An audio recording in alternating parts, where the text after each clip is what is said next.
നാഗാലാൻഡിൽ ഓരോ വർഷവും നടത്തപ്പെടുന്ന ഹോൺബിൽ എന്ന് പറയുന്ന ഫെസ്റ്റിവൽ വലിയ അത്ഭുതകരമായ സംഭവ വികാസങ്ങളാണ് ഇവിടെ എത്തിച്ചേരുന്ന ഓരോ വിനോദസഞ്ചാരിക്കും പ്രത്യേകമായിട്ട് നൽകുന്നത്.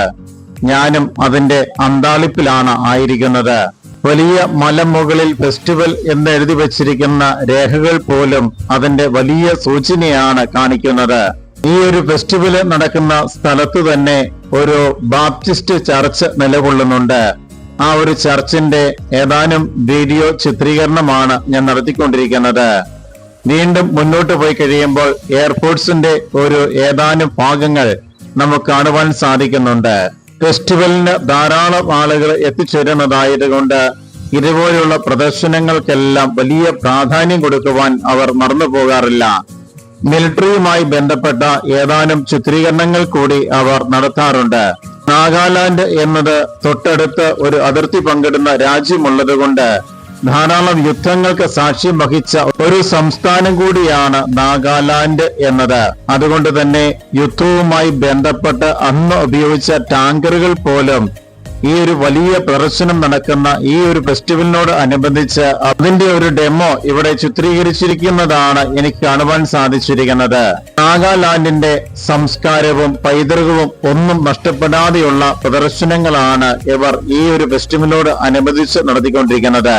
അത് മാത്രമല്ല, ലോകത്തിലെ വിവിധ സ്ഥലങ്ങളിൽ നിന്ന് വിവിധ സംസ്കാരങ്ങളിൽ നിന്ന് എത്തിച്ചേരുന്നവർക്ക് നാഗാലാൻഡ് എന്താണ് എന്നുള്ള കാര്യം വ്യക്തമാക്കി മനസ്സിലാക്കി കൊടുക്കുവാൻ പറ്റുന്ന രീതിയിലുള്ള പ്രദർശനങ്ങൾ ഇവർ ഇവിടെ നടത്തുകയാണ്. ഫെസ്റ്റിവൽ നടക്കുന്ന സ്ഥലത്തെ ഏതാനും സ്ഥലങ്ങളിലൂടെ നടന്നു നീങ്ങുന്ന അവസരത്തിലാണ് ഏറ്റവും ടോപ്പ് ഭാഗത്തായിട്ട് ഈ ഒരു മ്യൂസിക്കൽ ബാൻഡ് നിലകൊള്ളുന്നത്. ലോകത്ത് തന്നെ അറിയപ്പെടുന്ന വ്യക്തികളെ, ടീമിനെ ഒക്കെയാണ് ഈ ഒരു മ്യൂസിക് ബാൻഡിലേക്ക് പ്രത്യേകമായിട്ട് ക്ഷണിക്കുന്നത്. കോടിക്കണക്കിന് രൂപ മുടക്കിയാണ് ഈ ഒരു ഫെസ്റ്റിവൽ നാഗാലാൻഡ് എന്ന് പറയുന്ന സ്ഥലത്ത് നടത്തിക്കൊണ്ടിരിക്കുന്നത്. അതുകൊണ്ട് തന്നെ ലോകത്ത് അറിയപ്പെടുന്ന പ്രധാനപ്പെട്ട മ്യൂസിക്കൽ ബാൻഡിൽപ്പെട്ട വ്യക്തികളെയാണ് സ്ഥിരമായിട്ട് ഈ ഒരു ഫെസ്റ്റിവലിനോട് അനുബന്ധിച്ച് ഓരോ വർഷവും ക്ഷണിച്ചുകൊണ്ടിരിക്കുന്നത്. അങ്ങനെ ഞങ്ങൾ എത്തിച്ചേർന്ന അവസരത്തിൽ ഈ ഒരു മ്യൂസിക് ബാൻഡ് ഏതാനും മിനിറ്റുകൾ ഞങ്ങൾ ഇവിടെ ആസ്വദിക്കുകയായിരുന്നു. ഏകദേശം 3 മണിക്കൂർ ദൈർഘ്യമുണ്ടെങ്കിൽ മാത്രമാണ് ഈ ഒരു ഫെസ്റ്റിവലുമായി ബന്ധപ്പെട്ട് ഹോൺബില്ലിന്റെ ഓരോ സ്ഥലങ്ങളും നമുക്ക് കവർ ചെയ്ത് കണ്ട് മനസ്സിലാക്കുവാൻ ഒക്കെ സാധിക്കുകയുള്ളൂ. ഒരു ദിവസം പൂർണ്ണമായിട്ടും ഇതിനു വേണ്ടി മാറ്റിവെച്ചെങ്കിൽ മാത്രമാണ് പൂർണ്ണമായ ഒരു രൂപരേഖ ഈ ഒരു ഫെസ്റ്റിവലുമായി ബന്ധപ്പെട്ട് നമുക്ക് മനസ്സിലാക്കാൻ സാധിക്കുകയുള്ളൂ. അതുകൊണ്ട് തന്നെ ഞങ്ങളുടെ ആദ്യ ദിനം സായാഹ്നത്തിൽ ഞങ്ങൾ എത്തിച്ചേരുകയായിരുന്നു. അതിനുശേഷം മറ്റൊരു ദിവസം, പോകുന്ന ദിവസം പൂർണ്ണമായിട്ടും പകൽ സമയം ഈ ഒരു ഫെസ്റ്റിവല് കാണുവാൻ വേണ്ടിയിട്ട് ചെലവഴിക്കാം എന്നുള്ള ചിന്ത ഞങ്ങളുടെ കൂടെയുള്ള വൈദികർ ഞങ്ങളോട് പങ്കുവയ്ക്കുകയായിരുന്നു.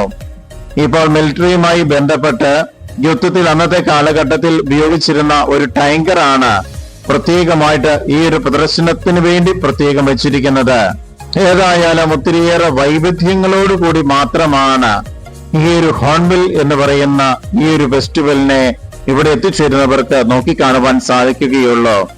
എന്നെ സംബന്ധിച്ച് വ്യക്തിപരമായി നാഗാലാൻഡ് എന്നുള്ളതിന്റെ ധാരണ തന്നെ മാറ്റിക്കളഞ്ഞിരിക്കുകയാണ്.